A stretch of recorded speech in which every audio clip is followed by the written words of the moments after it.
Good morning and welcome to the live stream for St. Mark's Episcopal Church in Mystic, Connecticut. I'm Pastor Adam Thomas, and it is June 24th, 2020.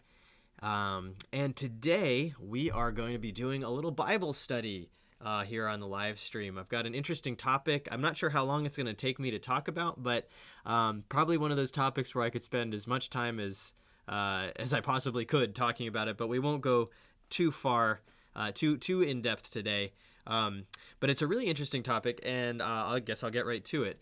All right, so the Bible is not a book.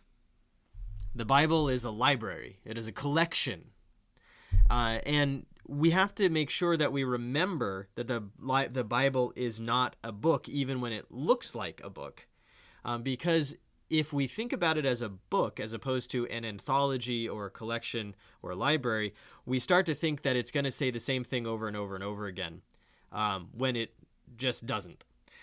Nowhere is this more important to remember than when we think about the gospel, the good news of Jesus Christ, which is the first 4 books of the New Testament.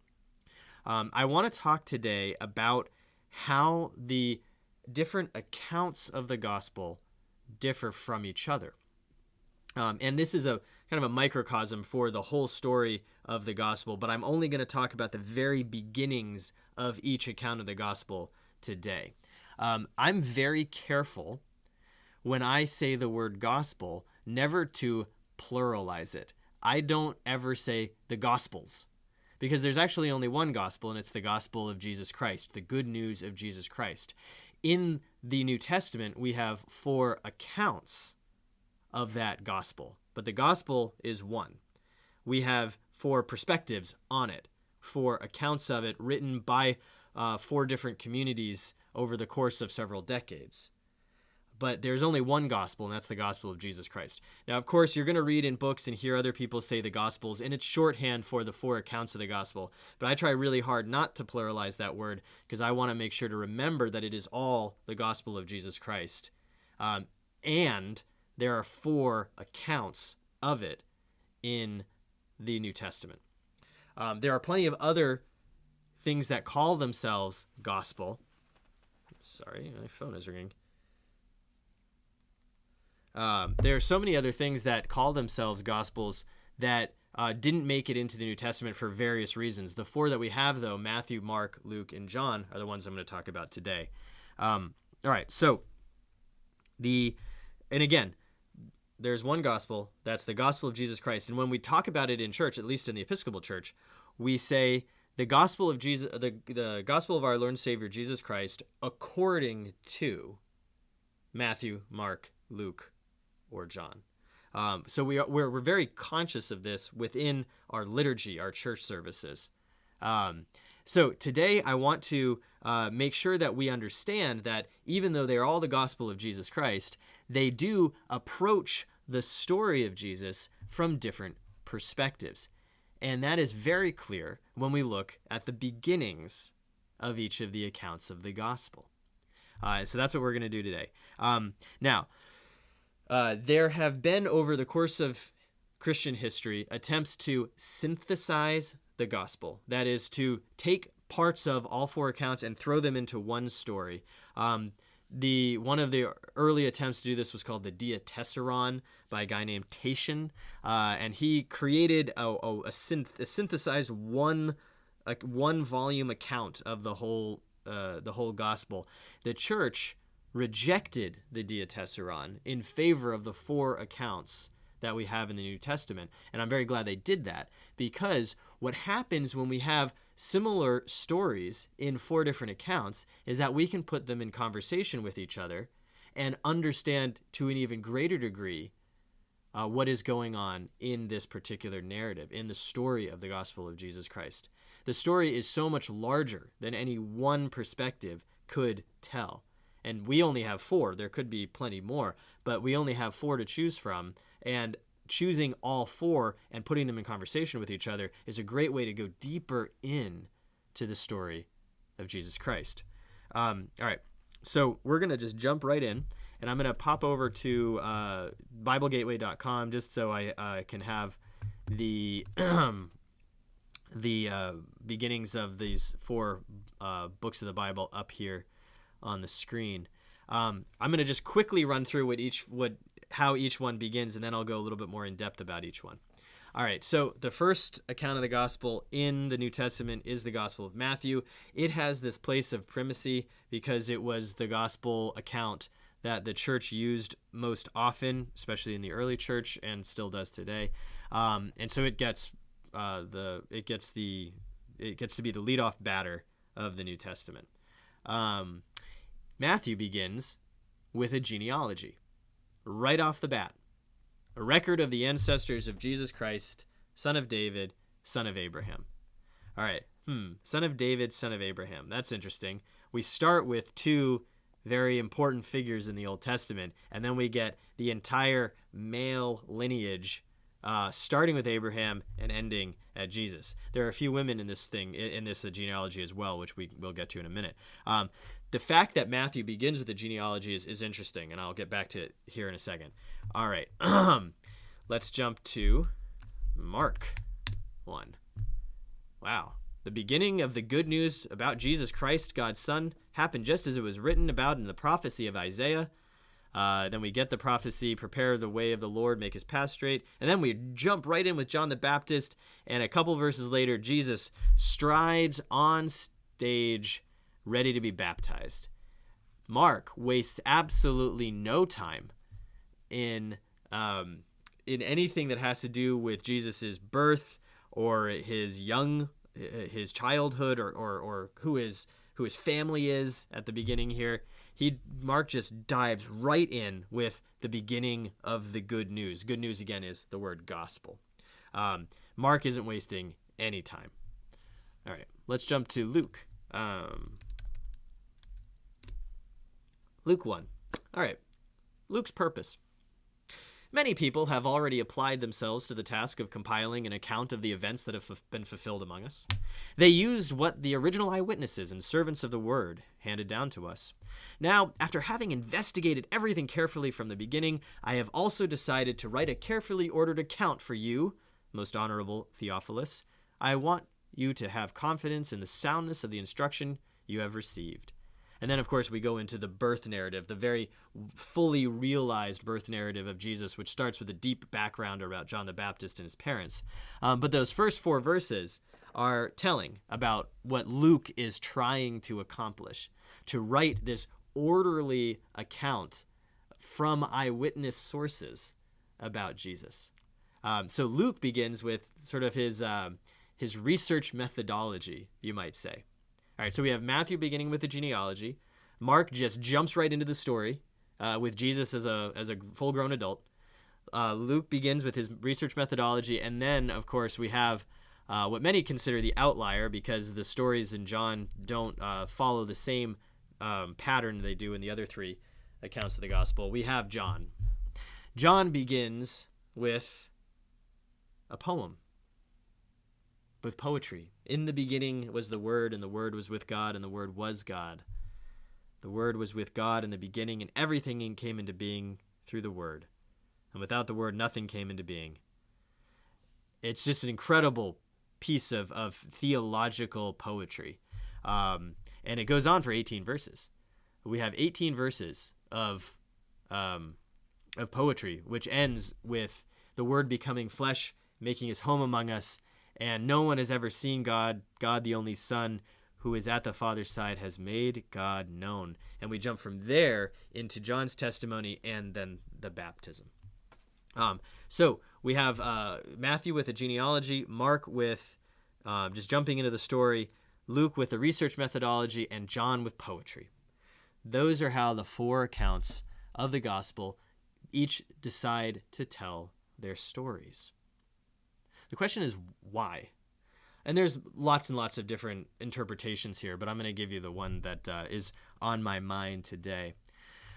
Let's jump back to starting with Mark. All right. Mark is the shortest account of the gospel. It's only 16 chapters, and the 16th one is really short. It's like 8 verses. Mark is also, scholars believe, is the earliest written account of the gospel. Mark is basically moves from encounter to encounter, from story to story, with very little reflection, with very little narration, and very little long dialogical parts. It just goes from story to story, from scene to scene, with the connective tissue of the word immediately. Everything in Mark happens immediately. So it makes sense that the beginning happens immediately as well. The beginning of the good news about Jesus Christ, God's Son, happened just as it was written about in the prophecy of Isaiah. Mark just hits the ground running with absolutely no looking back.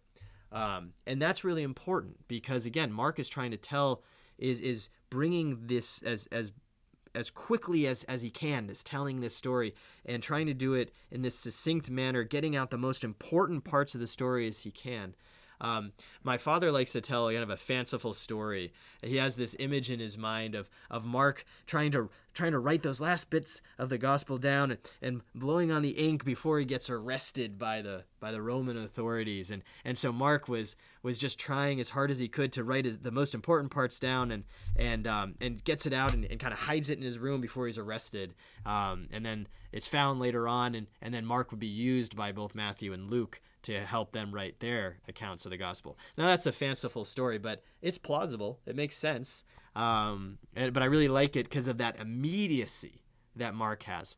I also love that Mark begins with the beginning of the good news about Jesus Christ. Mark's gospel has a political motivation. The idea of gospel itself, good news, was the early Christian church's usage of a word that was often used by the Roman Empire. This word, gospel, or in Greek, euangelion, was used as propaganda about the Roman emperor. And the Christians took it and started using it about Jesus. I've always really loved that. So Mark, again, begins with a bang immediately. Everything's immediate. And with very little reflection. So that's Mark. We jump over to Matthew now, and we'll see that Matthew, unlike Mark, has a whole lot of reflective parts, a whole lot of long speeches by Jesus. The Sermon on the Mount is 3 entire chapters of the Gospel of Matthew, chapters 5, 6, and 7. Many of the same stories and scenes that happen in Mark happen in Matthew as well. And then at certain points in Matthew, those stories get interrupted by a long sermon. It happens several times. What we get at the beginning, though, is interesting. We have this genealogy, and then we have some of the elements about around Jesus' birth narrative. But the genealogy comes first. Matthew seems very set on placing Jesus within the context of the story of the people of Israel. And this is important if we think that Matthew is writing to a group of Jews who become Christians. To be able to place Jesus within the context of this story is very, very important. And then let's look at the genealogy itself. Now remember, there are genealogies all across the Old Testament, starting in the book of Genesis. They're all over those first 5 books of the Bible, and then we get them later on as well. And we get one here in Matthew. There's one in Luke as well, but it's a few chapters in. Here in Matthew, we start with this genealogy, a record of the ancestors of Jesus Christ, son of David, son of Abraham. Notice that David and Abraham are called out right away. They're probably the 2 most famous people in this genealogy. That begin with Abraham, and then David heads up right here in the center. And you'll notice that those 2 are also kind of signposts within the genealogy. There are 3 sets of 14 generations in this genealogy. And it says it right at the very end. So there are 14 generations from Abraham to David, 14 generations from David to the exile in Babylon, and 14 generations from the exile to Babylon to the Christ. So Matthew sees within this genealogy this kind of perfection of these generations. 3 sets of 14 And 14 is two sets of 7, and 7 is a very special number. And so we start with Abraham. Abraham was the father of Isaac. Isaac was the father of Jacob, Judah, and so on and so forth, all the way down the line. We go from David to Solomon to Rehoboam to all the way down to Hezekiah and so forth until we get to Joseph. And then it sort of, again, plays a little bit trying to sneak Jesus into this genealogy through Joseph. Jacob was the father of Joseph, the husband of Mary, of whom Jesus was born, who is called the Christ, of whom Jesus was born. This is Matthew's sort of tacit way of making sure that we know that Joseph isn't Jesus's biological father, but is his earthly father, and that's how Jesus ends up in this line. Remember, because Joseph is of the house of David, which is why he ends up in Bethlehem during the census. That's not in Matthew, though. That's in Luke. All right. So we have all of these generations. There are 5 women in this genealogy as well. We have Tamar. We have Rahab. We have Ruth. We have Bathsheba. And we have Mary. All very important figures within this genealogy. Way more important than most of the male names that show up in here. Just a couple of things to point out about the genealogy here is that we start with Abraham, and I'm going to contrast that with Luke here. Luke's genealogy in Luke chapter 4, is it 4? Maybe it's 3. Anyway, Luke's genealogy is early in Luke. Luke's genealogy starts with Jesus and goes backwards, whereas Matthew starts with Abraham and goes forwards. Luke's genealogy starts with Jesus, goes backwards past Abraham, all the way to Adam and to God. Whereas Matthew's begins with Abraham, begins with the promise, the covenant that God made with Abraham. Whereas Luke's goes all the way back to God through Adam. We think that Luke was writing to a wider audience, to more of a Gentile audience, whereas Matthew was writing to more of a Jewish audience. And so Luke is linking all the way back to God, saying that this is not just for the people of Israel, but is for all people. Whereas Matthew is much more focused specifically on this one group of people. So that's why he begins with Abraham.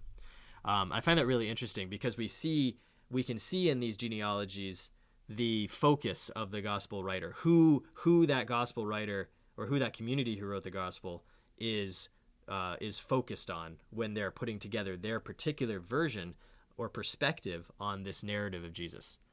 All right, so that's probably enough about Matthew here. Well, I'll just go on just to no, I'll save that for the Luke bit. All right, so let's jump to Luke. Luke, there we go. Keep getting these ads for clothing. Go away. All right, so we talked about Luke's research methodology here. Again, he's addressing this gospel to most honorable Theophilus. Scholars will tell us 2 things about Theophilus. Either Theophilus was a real person who bankrolled Luke's research, or more likely, Theophilus is a constructed person that Luke is addressing the gospel to, because Theophilus means friend of God, right? Theophilus, like Philadelphia, right? City of brotherly love.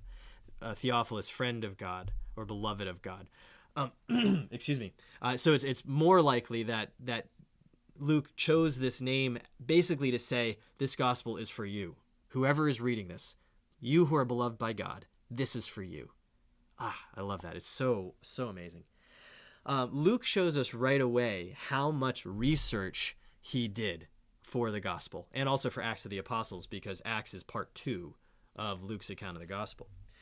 Luke shows us right away how much research he did by having this deep background for Jesus, because we don't even meet Mary, Jesus' mom, until verse 26.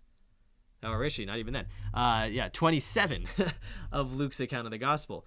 Because the first 20 plus verses are about Jesus's cousin John's conception, about John's parents, Zechariah and Elizabeth, and about how they can't have children either, and how Zechariah ends up he as a priest going into the temple and being struck dumb, and then going home and Elizabeth getting pregnant.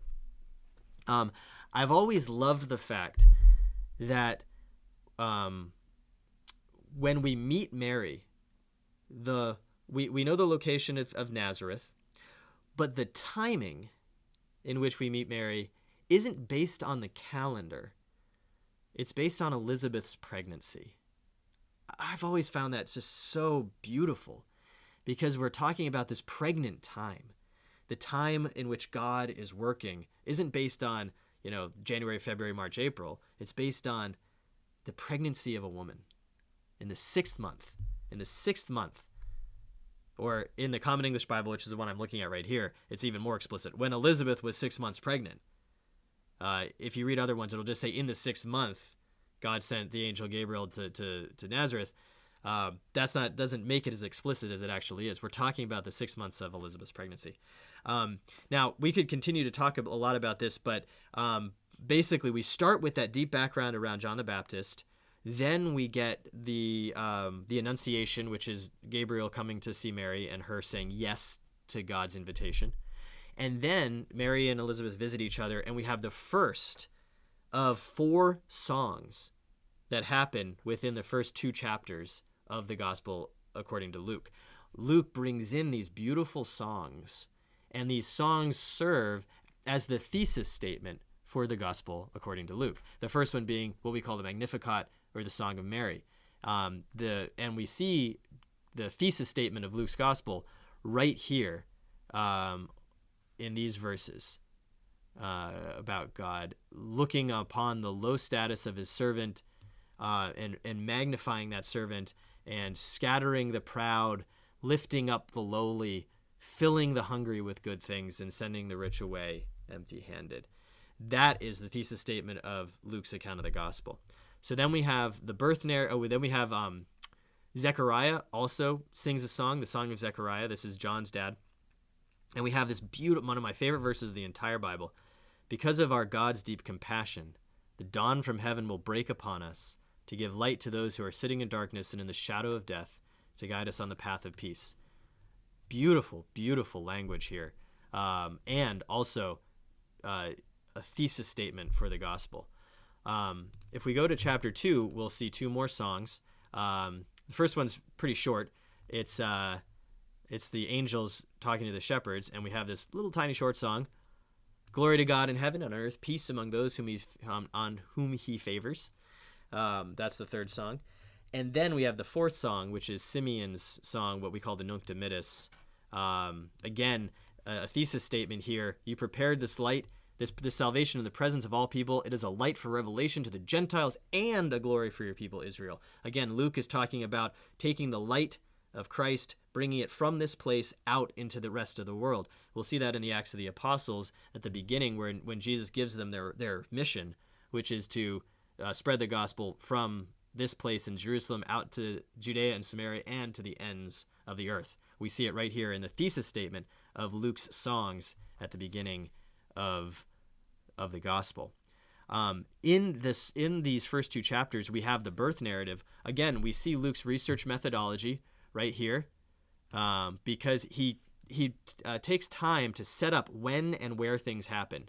In those days, where right now, this is during the time that Quirinius was governor of Syria, and we can look back into records and figure out when that is.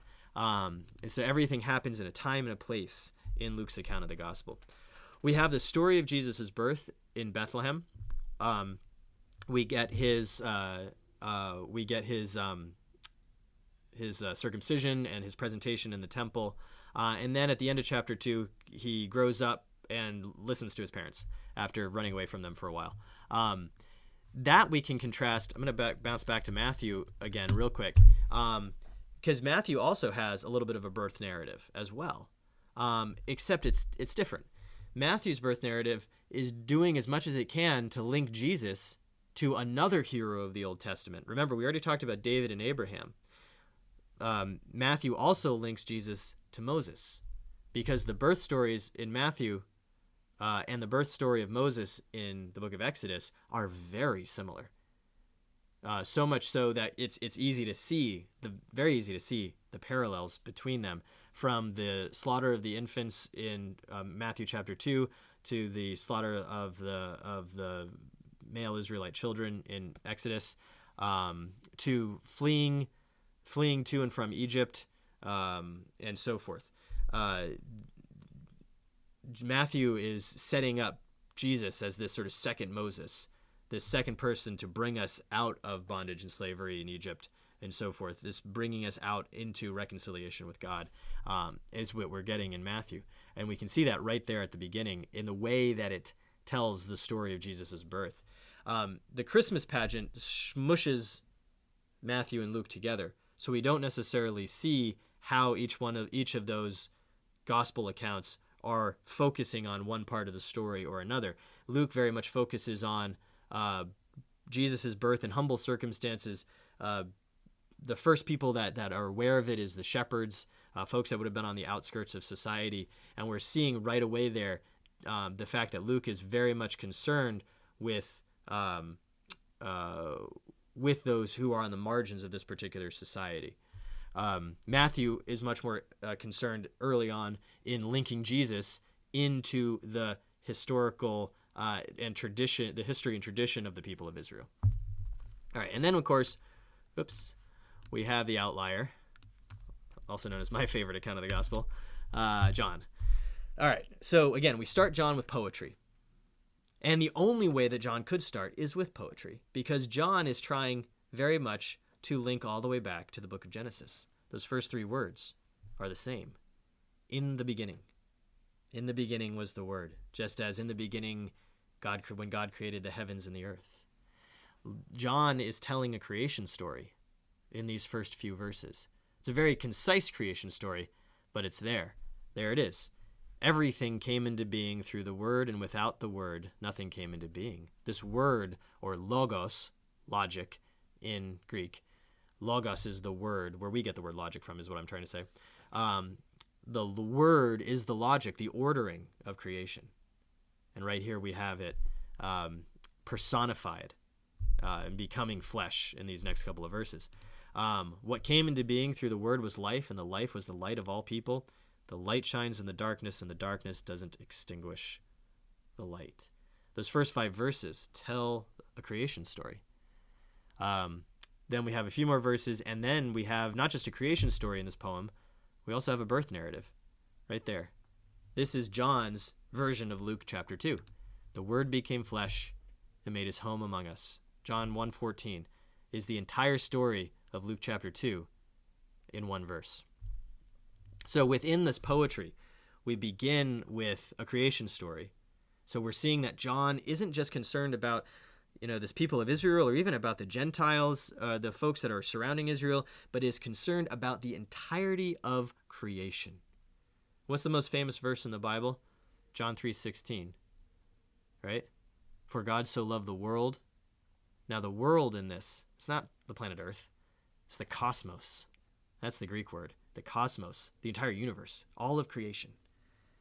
So John starts off with creation, and what's happening in the gospel is the restoration of all of creation back to God. And we see it right there in verse 1. That's the thesis. And the other thesis of John is right here. No one has ever seen God, verse 18. God, the only Son, who is at the Father's side, has made God known. The entirety of the thrust of John's gospel is about making God known through Jesus, which is why he says, I am this, I am that, all over the place in his account, in John's account of the gospel.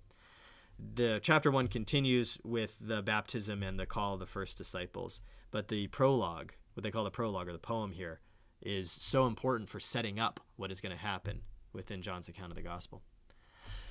Okay, well, I just talked for 31 minutes about the beginnings of the gospel accounts, but I did that I did that for a purpose, and that purpose is to remind us that we have 4 different perspectives on the story of Jesus Christ. Trying to synthesize those into one larger story does us a disservice, does the gospel a disservice, because we can take one of the things that we can do when we understand that there are 4 different accounts and that they tell the same story in different ways is to put those stories in conversation with one another, as I said at the beginning. We can take the beginning of John's gospel and say, in the beginning was the Word. This is a story about all of creation.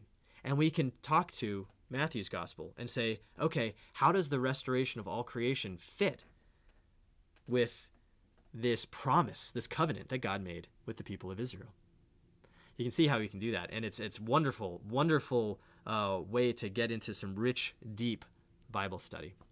All right, so we had, let's just do a quick recap. We had the four accounts of the gospel, the beginnings of those accounts. First one, Matthew, starts with the genealogy, then talks about David and Abraham specifically, and then Moses, links us back to Moses with the birth narrative of Jesus, these heroes of the Old Testament, so that we can see Jesus in line with the people of Israel. Mark just starts off and starts off running immediately. Everything happens immediately in Mark, including the beginning of the good news. And we're going to stick our tongue out at the Roman emperor as we do it. Luke begins with the research methodology and then this deep background of Jesus's birth and John the Baptist's birth, and then continues with these songs to give us this thesis statement that the gospel is all about liberating the oppressed and bringing good news to those who are yearning to hear it. And then, of course, we have John, the beautiful poem, the creation story in microcosm, and then expanding that out so that we know God through the Word made flesh, who is Jesus Christ. So that's the live stream today. I hope that Bible study was interesting and fun. And I encourage you, when you go and look at the gospel in your Bible, start flipping through and seeing what's the same, what's different, and then start having the accounts of the gospel talk to each other and see what you can find and what the gospel speaks to you in that conversation. In the meantime, I hope to see you again on this Sunday, June 28th, for our live stream morning prayer service at 9 a.m. And between now and then, pull out your Bible, take a look at the gospel, and see if you can find a part that is in all four accounts, but told in slightly different ways. I'm sure that you can. I'll give you a hint. Try Jesus's triumphant entry into Jerusalem on the back of the donkey. All right, that's your mission. Go, and I will see you next time. God bless.